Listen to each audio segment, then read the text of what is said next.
Está no ar o Semear MS para quem vive e ama o campo. No programa de hoje você confere. Em pico da colheita do milho, produtores enfrentam dificuldades com a logística e o armazenamento dos grãos. O preço também é tido como desafiador. Trigo se destaca como opção viável para grãos e forragens na região da Grande Dourados. Educação que cura. Escola Rural ensina alunos a produzirem remédios com plantas medicinais.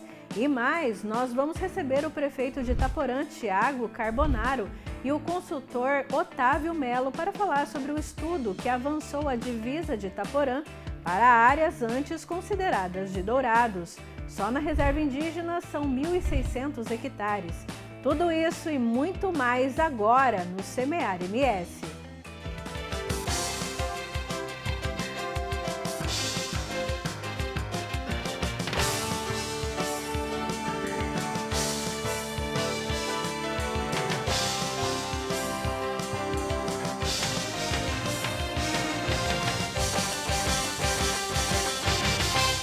A colheita do milho começou em Mato Grosso do Sul, mas o ritmo ainda é lento na maior parte do estado. Com os preços em baixa, falta de caminhões e dificuldades para armazenar o grão, muitos produtores estão optando por colher com cautela. Em Itaporã, cidade vizinha de Dourados, no Mato Grosso do Sul, o barulho das colheitadeiras voltou a tomar conta das lavouras. A safra de milho está a todo vapor. Eu comecei a colher, está com 2 dias praticamente, né? Dentro de um plantio dessa área que nós estamos aqui agora, ela foi plantada entre 5 a 8 de fevereiro, né?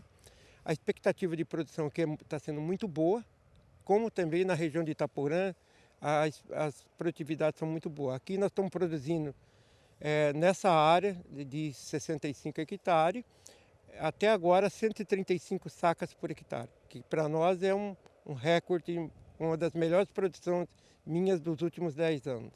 Júlio marca o pico da colheita de milho no estado, mas o ritmo no campo está abaixo do esperado. De acordo com a AproSoja, Associação dos Produtores de Soja de Mato Grosso do Sul, pouco mais de 10% da área foi colhida até agora. Em Itaporã, os trabalhos avançam mais rápido, mas em outras regiões, produtores já enfrentam dificuldades com a logística e o armazenamento.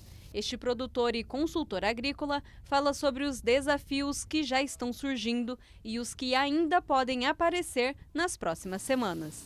Dentro do município de Itaporã, nós temos hoje em torno de 15%, 20% da área colhida, tá?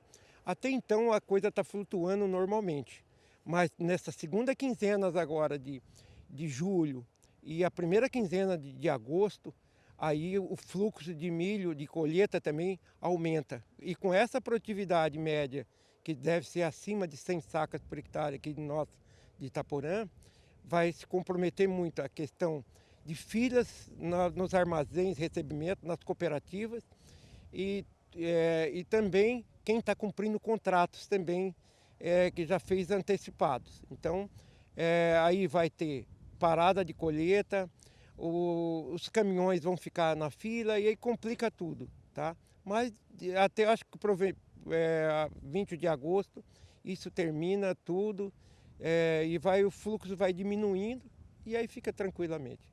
Com o aumento do volume colhido e preços em baixa por conta da oferta elevada e do dólar em queda, muitos produtores estão optando por armazenar o milho para tentar vender quando os preços estiverem mais atrativos. A pressão nos preços é reflexo direto da lei da oferta e demanda.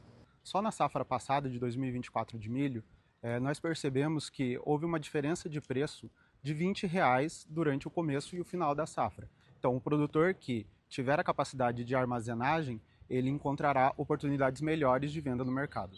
A expectativa é que os preços se recuperem nos próximos meses, mas tudo vai depender do comportamento do mercado internacional e do câmbio. Além disso, a tarifa de 50% sobre os produtos brasileiros, declarada pelo governo norte-americano, também pode afetar o preço desta safra e o planejamento da próxima.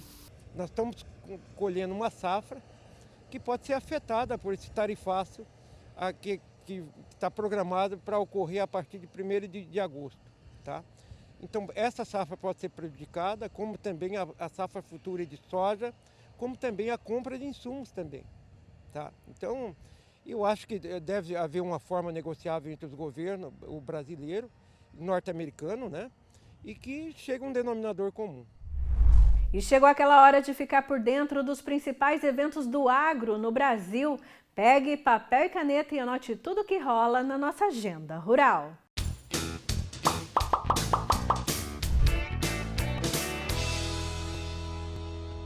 De 2 a 3 de agosto acontece a segunda-feira do agricultor em São Paulo. Prepare-se para 2 dias de muita celebração, conhecimento e novidades no mundo do agro, com programação especial, atração para toda a família e exposições que mostram a força do campo. Entre os dias 4 e 8 de agosto, o Expo Dom Pedro, em Campinas, São Paulo, estará concentrado no Centro de Fruticultura Brasileira. O Congresso Brasileiro de Fruticultura reunirá especialistas, produtores e grandes marcas para debater tendências, apresentar soluções inovadoras e criar novas conexões. De 4 a 9 de agosto acontece a 51ª edição da Expo Sul em Rondonópolis, Mato Grosso. A feira reúne produtores, empresários e autoridades com exposições de animais, maquinários e produtos agropecuários.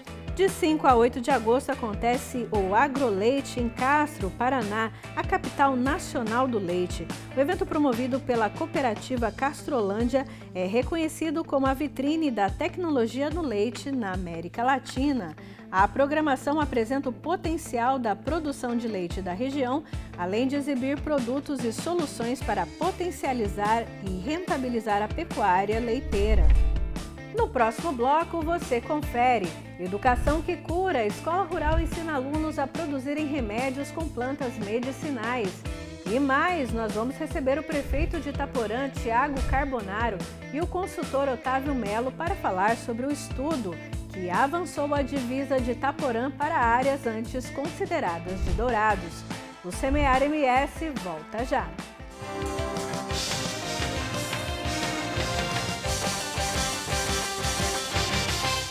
Há 38 anos, sendo parceira do produtor rural e ajudando a fortalecer o agronegócio. Com a Progeporã, você conta com tecnologia, inovação e uma equipe altamente capacitada para melhor lhe atender e ajudar você, produtor rural, a ter melhores resultados.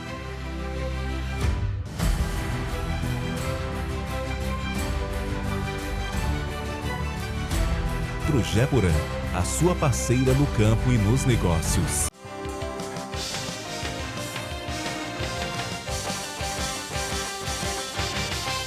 Estamos de volta para falar sobre o trigo, esse cereal que já teve papel de destaque na agricultura de Mato Grosso do Sul nas décadas passadas, volta a ser aí considerado uma opção viável e estratégica para produtores da região sul do estado. Nestes campos verdes, o cereal está em fase de enchimento de grãos. No Instituto MS Agro, 30 cultivares estão em estudo e esse trabalho tem contribuído para a volta do trigo em Mato Grosso do Sul. Hoje são 45 mil hectares plantados, bem menos que os 400 mil da década de 1980. Mas os resultados são promissores. Aí deve-se considerar a importância de ter essas culturas, o trigo, por exemplo, que é uma planta que, além de produzir de interesse econômico, ela vai manter o solo coberto, ela mantém o solo coberto nesse período de outono e inverno, tá? Ela é uma planta melhoradora de solo, ela melhora o perfil do solo e, além disso, ela é uma planta que a gente chama de planta alelopática. O que é isso? Ela inibe o desenvolvimento de espécies invasoras. Cada cultivar tem uma finalidade e escolher a mais adequada faz toda a diferença para o desempenho da lavoura. Algumas cultivares se adaptam mais a um tipo de solo. Por exemplo, uma resiste à presença de alumínio no solo, outra já não resiste. Então o produtor tem que saber disso aí. E o outro aspecto que evoluiu muito na produção de trigo é a produção de cultivares específicas para os objetivos da indústria. Então a indústria precisa de trigo para produção de pães, né? Precisa de trigo para produção de macarrão, precisa de trigo para produção de biscoito, né? Então a indústria é seletiva, tá? E trigos de alta qualidade moageira, vamos dizer assim, de alto rendimento de farinha. Tá? E também de alta qualidade. Além da produção de grãos, o trigo também vem sendo resgatado como uma alternativa valiosa para a alimentação animal. O trigo forrageiro, desenvolvido pela Embrapa desde a década de 1980, foi pensado especialmente para a pastagem. Com cultivares resultantes do cruzamento de trigos de primavera e inverno, conhecido como trigos alternativos, essas variedades apresentam maior tolerância ao frio e maior capacidade de rebrota. E o trigo também tem trigos para produção forrageira, para pastejo animal, tá? Inclusive trigos de duplo propósito, que a gente chama. Você faz pastejo até uma determinada fase e depois você retira os animais e permite que ele produza grão. Então isso chama-se trigo de dupla finalidade. Com o manejo correto e a escolha certa da cultivar, a produtividade no estado pode ultrapassar 5 toneladas por hectare. A retomada do trigo fortalece a diversificação da produção e agrega valor ao sistema agrícola. O trigo pode ser um componente para o sistema de produção vigente, em que através do trigo, nós podemos, através do trigo e incluindo a irrigação, nós podemos pensar aí na execução não de 3 cultivos por ano, mas vamos dizer assim, 5 cultivos em 2 anos, ou seja, 2 cultivos e meio, né, que daria 5 cultivos em 2 anos. Nós temos então uma gama aí de oportunidades com as culturas de verão, que no caso a soja e outras culturas. No outono e inverno nós temos aí o milho. Terminou a janela adequada, é a época adequada para semear o milho, nós podemos vir com o trigo, tá? Então nós temos aí condição de preencher as nossas áreas com essas culturas alternativas. Na área rural de Dourados, alunos transformam plantas medicinais em saúde e aprendizado. O projeto que une ciência, tradição e sustentabilidade em aulas que vão da horta ao laboratório. Com mãos na terra e olhos no futuro, produzem xaropes, pomadas e muito saber. Uma educação que cura, ensina e transforma. Estão previamente sabendo, hoje a gente vai fazer No começo, tudo parece uma aula como qualquer outra, mas aqui o conhecimento vai além da teoria. Depois das explicações na sala, é hora de calçar a botina e colocar a mão na terra. Estes alunos cultivam alecrim, arruda, babosa, manjericão e outras plantas medicinais que fazem parte do dia a dia de muita gente. O projeto nosso de plantas medicinais ele é inserido na nossa grade curricular. Como na cidade tem português, história, matemática, a gente tem, né, as aulas a campo e elas são inseridas na nossa grade curricular através de aulas teóricas, né? Então o aluno ele tem uma aula na sala sobre ervas medicinais, ele tem a aula no horto de medicinais, que é a parte prática, e finaliza com o processamento dessas ervas no nosso laboratório, né? Finalizando com os produtos de acordo com a matéria-prima que a gente tem no horto. O projeto funciona na Escola Municipal Agrotécnica Padre André Capelli, na zona rural de Dourados. A maior escola municipal em área territorial, o equivalente a 52 quarteirões. No horto, os alunos do 6º ao 9º ano aprendem como cuidar das plantas, identificar os nomes científicos e entender como cada uma atua no corpo humano. Gustavo é um dos jovens que está aprendendo e também ensinando em casa. No horto é bom, na parte de irrigação, você aprende como cuidar, arrumar o solo, o jeito de fazer xarope também. A gente aprendeu os nomes científicos, o que é para cada coisa que serve. Nós fez trabalho para ver para que cada uma serve. A babosa, o alecrim, a hortelã gorda. A experiência é ainda mais especial para alunos que sonhavam com uma educação conectada ao campo. Beatriz Trautmann é uma delas. Ela se encantou com todo o processo, da muda à transformação. É a parte de fazer mudas, porque você pega um pedacinho da planta, você vai lá, você corta, aí você pega a terra na mão, coloca dentro de um pote, aí você rega, então você cultivou aquela muda. A gente planta, a gente cultiva, a gente colhe e a gente leva para o laboratório. É uma coisa muito diferente, nenhuma outra escola praticamente tem isso. Eu já levei muito xarope e muita pimenta para casa. Após as aulas teóricas e as práticas no horto medicinal, os alunos vêm para este laboratório, onde transformam as ervas e outras plantas colhidas em diversos produtos como xarope, sabonete e temperos. O xarope a gente usa para combater gripe, né? Resfriados, é bastante procurado para isso. O sabonete é usado para alergias, para higienização íntimas, e o sal aromático é para temperos de comidas. São produtos simples, mas feitos com rigor. Todas as plantas utilizadas são aprovadas pela Anvisa para uso fitoterápico. No laboratório, a professora orienta cada etapa, garantindo que o trabalho seja feito de forma segura, tanto para os alunos quanto para quem vai utilizar. Tudo que é produzido aqui ganha um destino especial. Vai para a casa dos estudantes e, em muitos casos, para dentro da rotina das famílias. Eu vejo como importante esse projeto é que os alunos estão revivendo e conhecendo as plantas que são cultivadas na casa deles, pelos avós, pelos pais, que às vezes seria ali uma simples plantinha sem importância nenhuma. Então, eles tendo conhecimento aqui na escola, eles vão saber para que serve tal planta, né? E assim, com a vinda aqui no laboratório para fabricação de produtos, eles também vão levar esse saber. Eu consigo fazer um sal aromático com essa erva, eu consigo fazer um vinagre aromático com essa erva aqui, porque a professora me ensinou lá no projeto. Então, assim, eu acho bastante interessante isso, que eles vão levar esse saber para casa deles, pode estar ajudando, ensinando a família a fazer também. Em cada planta, um saber antigo. Em cada produto, uma lição de responsabilidade, de respeito à natureza e de possibilidade de futuro. O projeto une sabedoria popular e conhecimento científico, mostrando que educar também é cultivar.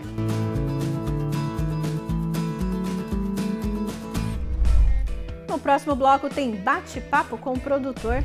Eu entrevistei o prefeito de Itaporã, Tiago Carbonaro, que falou dos desafios e oportunidades do estudo do IBGE sobre a nova divisão territorial entre Dourados e Itaporã. Fique com a gente, o Semear MS volta já.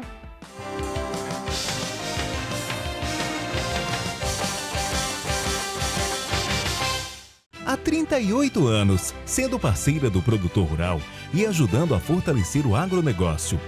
Com a Progeporã, você conta com tecnologia, inovação e uma equipe altamente capacitada para melhor lhe atender e ajudar você, produtor rural, a ter melhores resultados.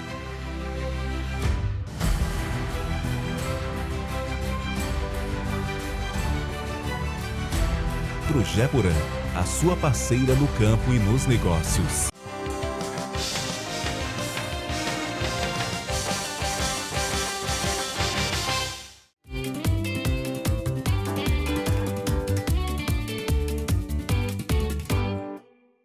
Olá, seja bem-vindo ao Bate-Papo com o Produtor. E o tema de hoje é os limites territoriais entre Dourados e Itaporã. Como é que fica a reserva indígena? E para falar sobre esse assunto, a gente convidou o prefeito de Itaporã, Tiago Carbonaro, e também o Otávio Melo, que está sempre aqui com a gente, né, consultor agrícola e também engenheiro agrônomo. Um assunto aí, né, que vem despertado muita atenção, né, tanto de Dourados como de Itaporã. A gente já falou um pouco sobre isso com o seu Otávio.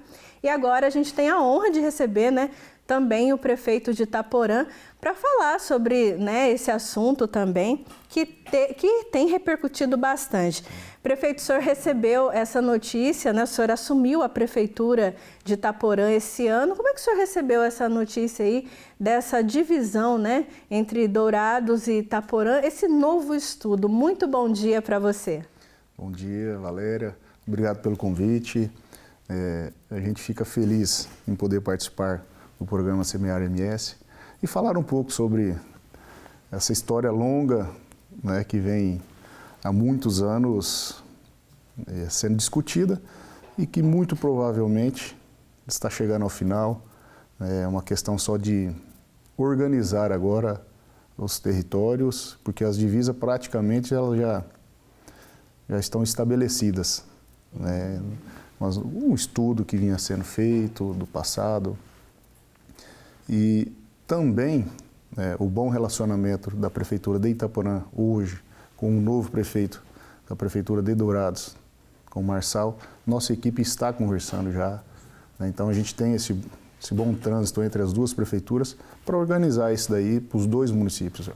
Seu Otávio, o senhor já falou um pouquinho, né, nas outras entrevistas que a gente fez sobre como que foi esse estudo, né? Mas para quem está em casa e ainda não teve oportunidade, né, de entender, queria que o senhor explicasse novamente como é que foi, né, esses estudos aí que acabaram nessa nova definição, né, dos limites territoriais e como é que ficou a partir, né, desses estudos, esses limites. Em 1982 eu vim para Itaporã para trabalhar na Empaer.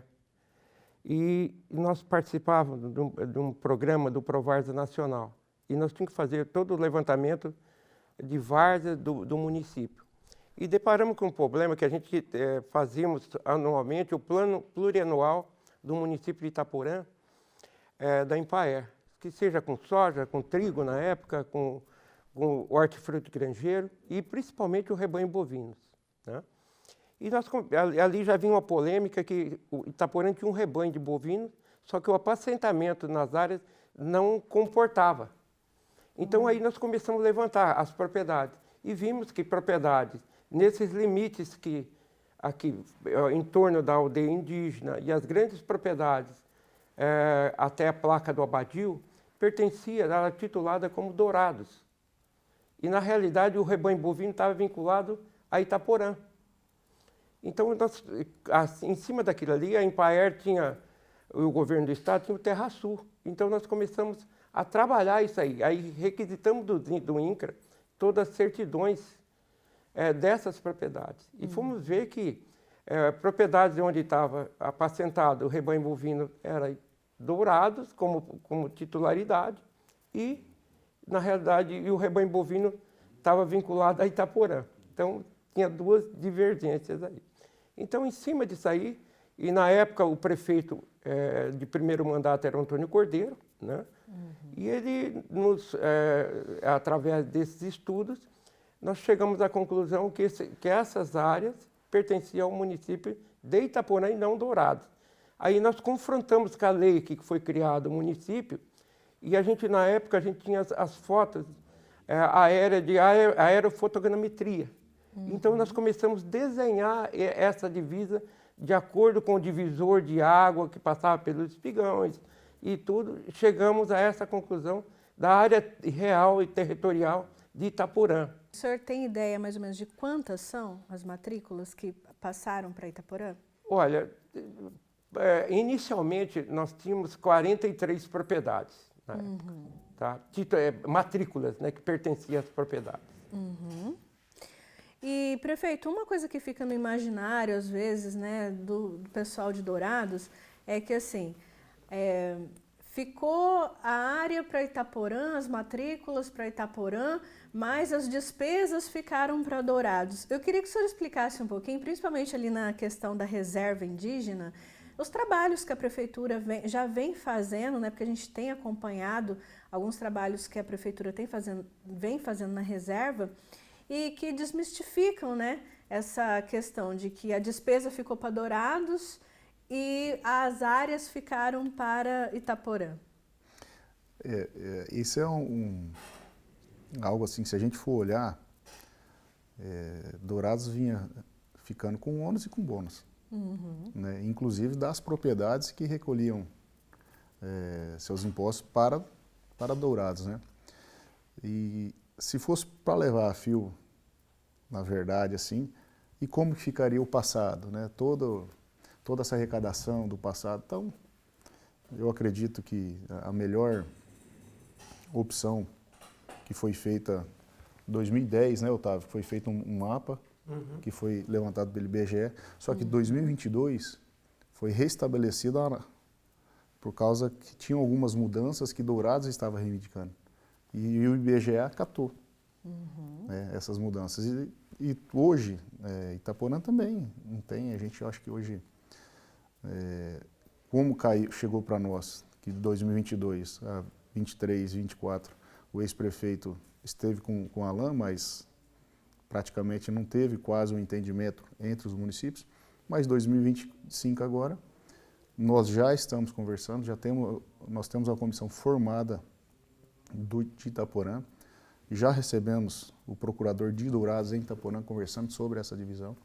E essa questão do ônus, principalmente na aldeia, precisa ser bem conversada e trabalhada. Não vai ser somente o município chegar e assumir. Isso tem que ter o Estado, tem que ter uma conversa com a União Federal, porque nós estamos dentro de uma reserva indígena, então, e a reserva indígena, ela pertence à União. Então, nós precisamos ter também que a União coloque a mão e o Estado também ajudando. Mas Itaporã já tem ações sendo feitas dentro da aldeia. Nós temos o Conselho Tutelar que trabalha nessa parte que ficou para Itaporã. Nós estamos trabalhando com cascalhamento. Nós temos o pessoal agora nosso está fazendo preparo de solo para os pequenos produtores. Dentro já fizemos vários lotes, preparando o solo para eles plantarem o milho ou mandioca. Então, Itaporã está agindo. O que tem hoje é saúde e educação que está ainda no controle de Dourados. Ali da reserva indígena, seu Otávio, durante esses estudos, foram envolvidas essas entidades também? Desde o início, sim, Valéria. Quem nos auxiliou muito, principalmente nos levantamentos quando nós fizemos o trabalho, foi a parte, na época, a FUNASA, que tinha as assistentes sociais, e dentro da aldeia mesmo, elas nos forneceram bastantes informações. E fizemos todo o levantamento dessa área onde passava o divisor de água, para levantar a população.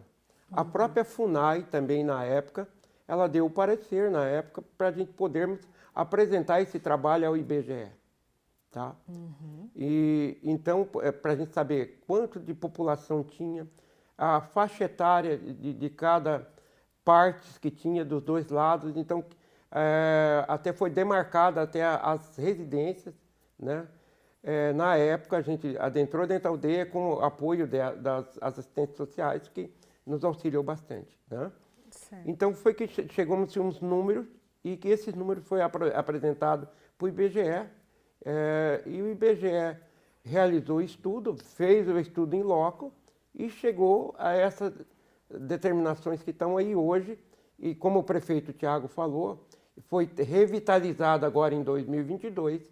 Então, quer dizer, não é uma coisa assim que veio de agora, veio de estudos anteriores. Tá? Então, a coisa é bem fundamentada. Agora precisa de, como eu já disse, precisa dos ajustes, né? Essas questões que o prefeito está colocando, questões sociais, questão de educação, de saúde dentro da aldeia, precisa envolver não só o município, mas também o Estado, a União também, né, que está envolvida para poder acabar de fechar esse círculo. Então, por isso que tem que envolver não só uma administração, as duas administrações. Itaporã hoje, com uma nova administração, tem um planejamento estratégico, né, em cima de todo o município, né? Essa questão do estudo das divisas do município, sempre existe uma comissão. O prefeito Tiago, ele está hoje com essa comissão pronta, hoje, tecnicamente feita, para que esses estudos sejam bem ajustados e que isso aqui se a linha de vez isso aí e acaba essa polêmica é sempre levantada com relação à divisa seca do município de Itaporã. Prefeito, eu gostaria de agradecer, né, a sua vinda aqui.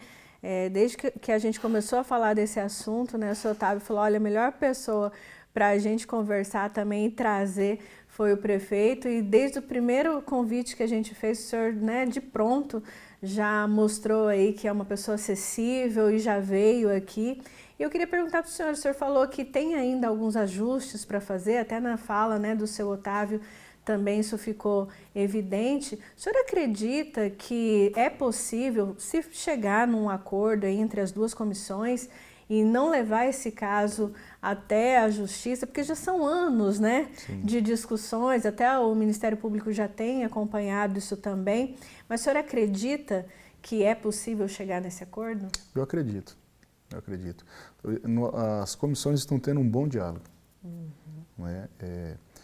O que mais hoje está pegando para nós não assumirmos, né, é exatamente a questão de como que vai ficar o atendimento, porque isso vai pesar financeiramente. Né? Então nós precisamos nos organizar primeiro, né, ter o apoio do Estado. Então esse diálogo está tendo. Inclusive já tem várias matrículas, né, Otávio, da região que já estão sendo transferidas para Itaporã. Sim. Isso mostra, ou seja, o estudo está definido. Né? A pessoa, se ela vai tentar um financiamento ou algo, você está mostrando que é Itaporã. Ela precisa transferir a matrícula para Itaporã já. Até algumas situações, né, seu Otávio, o senhor já falou aqui, que aconteceram até principalmente ali no aeroporto, né, de Dourados. Algumas autorizações já acontecem por Itaporã, né? Se você pegar, muitas vezes, a linha que delimita o divisor está na Avenida Guaicurus, que envolve ali o CTG, passa nos limites do aeroporto e segue o asfalto, né? Chega o asfalto. Vai embora. E aí rodeia a picadinha, chega até a foz no começo da nascente do Rio Dourado, que é a estrada que vai para Itaú, tá? Então, até agora, para poder te retirar algumas árvores lá, na frente do aeroporto, teve que pedir licenciamento lá em Itaporã, tá? Então, isso não é novidade. Então, são essas questões aí de ajustes e tudo, para que até o pessoal ficou muito surpreso com isso, mas não é surpresa, é a lei que diz, e ali está clara, né, que é a lei. Então, eu não vejo assim polêmica, questão de ir judicialmente, isso não vai ocorrer, porque sempre existiu esse diálogo, né, e esse diálogo vai continuar, ainda mais agora Itaporã numa nova fase de administração, uma administração de um jovem prefeito, né, que vive agro intensamente também, junto conosco, né? Ele é do agro também, então quer dizer, e tem noção do que é o município de Itaporã, tá? Tem conhecimento também, então a coisa se torna mais fácil. E com a administração agora do prefeito Marçal Filho também, o prefeito Thiago tem um bom relacionamento, creio que agora eu acho que nós conseguimos ajustar esses pequenos detalhes. Seu Otávio, mais uma vez, né, muito obrigada pelo senhor ter vindo. É sempre aí uma aula que a gente recebe, né, quando o senhor vem, a gente acaba esclarecendo muitas dúvidas aí do produtor rural. Muito obrigada pela presença. Valéria, eu que agradeço, né, mais uma vez, e apesar de a gente estar na iniciativa privada, né, nós praticamente, minha família toda e tudo, já nasceu, criados, e nós já estamos em Itaporã, já plantamos raízes aqui em Itaporã. Então, o que acontece? Eu agradeço imensamente, e o que a gente podermos contribuir não só com o seu programa Semear MS, né, para tirar as dúvidas, mas também colocamos à disposição a nossa empresa, a Projeporã, da Prefeitura de Itaporã, que nós estamos prontos para colaborar juntamente com o prefeito Thiago Carbonaro, com a sua administração, não só com o Poder Executivo, mas também com o Poder Legislativo também de Itaporã. Prefeito, também quero agradecer a sua presença aqui, né? Sempre, assim, bem esclarecedor, né? O que o senhor passou aí, eu tenho certeza que esclareceu muitas dúvidas para quem está nos assistindo. Muito obrigada e já fica o convite aí para próximas entrevistas, até porque eu tenho certeza que Itaporã tem aí muita coisa no agro para a gente divulgar e já fica o convite. Com certeza, Valério, muito obrigado. A gente agradece a oportunidade de poder esclarecer um pouco, né? E também de participar ao lado do companheiro Otávio. Eu fico muito feliz que a nossa gestão ela vem sendo trabalhada com muita seriedade, transparência e com muita, eu falo assim, que a gente precisa escutar, né? Escutar um pouco a população. E eu fico feliz porque são pessoas como um empresário, como o Otávio, que a gente senta, a gente conversa, a gente escuta e tem algo que traz para somar, né, para Itaporã.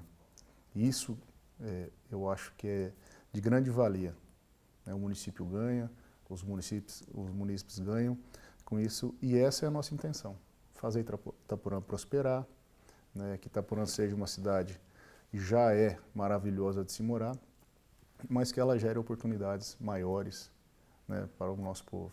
Muito obrigado pela oportunidade de estar aqui esclarecendo um pouco sobre a nossa divisa, que é algo que o pessoal procura saber muito com a gente.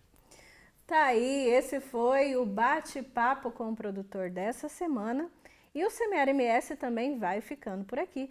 A gente se vê no próximo programa. Até lá!